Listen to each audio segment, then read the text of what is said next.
और एक बार फिर से सीधे रुख करते हैं क्योंकि संसद के दोनों सदनों की कार्रवाई चल रही है। हालांकि आपको बता दें कि राज्यसभा में बीजेपी सांसदों ने नारेबाजी की और नारेबाजी के बाद कार्रवाई को स्थगित करना पड़ा। 12 बजे तक के लिए राज्यसभा की कार्यवाही स्थगित कर दी गई है। विपक्ष ने जोरदार हंगामा किया। इस पर जवाब देते हुए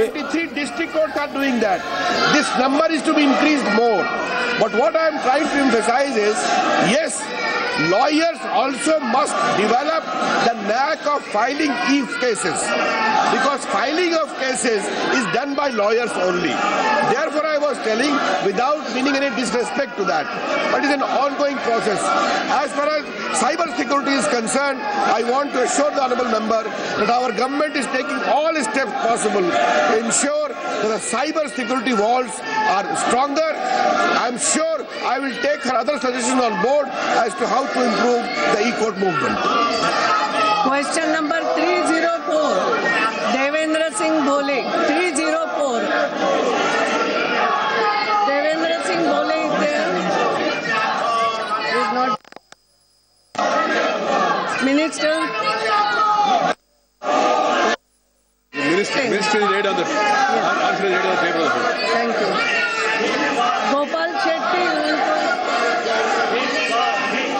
अध्यक्ष जी, बहुत बहुत धन्यवाद, आपने मुझे प्रश्न पूछने का अवसर दिया। मैं मंत्री महोदय से जानना चाहूंगा, हमारे देश के प्रधानमंत्री ने 2022 तक सबको घर देने का वादा किया है। उसके बावजूद में हमारे महाराष्ट्र और मुंबई में खास करके नए घर, लोगों को घर देने की बात तो बाजू में है। वो लेंगे ऐसा लगता नहीं, उम्मीद नहीं है, और ऐसा ना हो यही हम उम्मीद करते हैं। Thank you. एक जगह पर जब सरकार बदली है और देश के प्रधानमंत्री कहते हैं कि सबको हमको घर देना है, ऐसे समय पर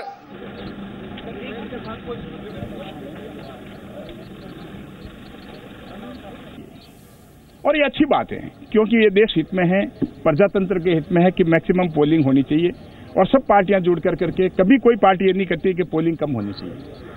इसी तरह जब ये आर्थिक निर्णय, इतना बड़ा economic decision, historic economic decision जब प्रधानमंत्री जी ने लिया है और सभी पार्टियां मान रही हैं कि ये काम है, पॉलिसी जो ली है, डिसीजन लिया है वो बिल्कुल सही है, लेकिन उनका ये मानना है कि कहीं कहीं जो है तकलीफें आ रही हैं, तो जिस हिसाब से वो पोलिंग के मामले में एक होकर के मैक्सिमम पोलिंग होना चाहिए, इस तरह का कार्रवाई और डिसीजन लेते हैं। इसी तरह इस मामले में सारी राजनीतिक पार्टियों को अपने कार्यकर्ताओं के माध्यम से इन्वॉल्व होकर करके ये कहना चाहिए कि डिजिटल पेमेंट ज़्यादा से ज़्यादा कैसे हों, लोगों को जो असुविधा हो रही है उसमें जाकर के हेल्प करें। ये काम हेल्प करने का एक सिर्फ भारतीय जनता पार्टी का नहीं, मेरा मानना सभी राजनीतिक पार्टियों का है। और पार्लियामेंट में भारतीय जनता पार्टी चाहती है कि वो डिस्कशन के लिए आगे आएँ, जिससे हमें पता लगे कि क्या चीज़ वो सुझाते हैं और किस बात की आम जनता में प्रॉब्लम है। इसलिए उनके हम सुझाव को आमंत्रित करते हैं, हम उनसे निवेदन करते हैं कि वो लोकसभा में आकर के सुझाव दें, जिससे कि हम उन सुझावों पे अमल कर सकें और आम जनता में जिस तरह की किसी की अगर कोई प्रॉब्लम है उस प्रॉब्लम को मिटाया जा सके। लेकिन सर 2 हफ्ते निकल गए हैं, संसद चल नहीं पा रही। देखो, अपोजिशन से सहयोग हमेशा हमारा लगातार ये कंटिन्यूस प्रोसेस है। हम हमेशा अपोजिशन से बात करते हैं, उनसे सहयोग मांगते हैं और ये कहते हैं कि लोकसभा को आप चलने दें, राज्यसभा को आप चलने दें, उसमें डिस्कशन करें और डिस्कशन से जो हैं आपके सुझाव जो हैं वो अगर सुझाव मानने लायक होंगे और आम जन के हित में होंगे, उन सुझावों को माना जाएगा, अमल किया जाएगा उस पर। धन्यवाद। The Prime Minister is very clear-headed. The Prime Minister says that if all the parties at the time of polling, at the time of election, they ask the voters to participate in the polling, they want the maximum polling should be there, they want the active participation in the election should be there. At the same time, this is also a national issue. This such a historic economic decision has been taken by the Prime Minister, and for this decision, not only the BJP, all parties should join together, and they should redress the grievances of the people, and they should even give their suggestion. So all the party workers should work together, and they should in this direction and for encouraging the digital payment.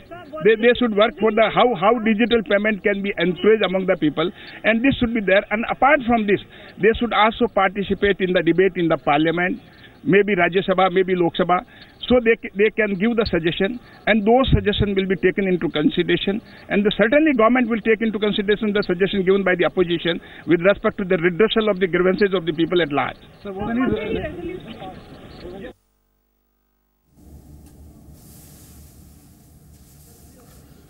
तो दोनों सदनों को स्थगित करना पड़ा है हंगामे की वजह से। लोकसभा को भी स्थगित कर दिया गया है, राज्यसभा 12 बजे तक के लिए कार्यवाही स्थगित कर दी गई है और लोकसभा की कार्यवाही भी 12 बजे तक के लिए स्थगित कर दी गई है।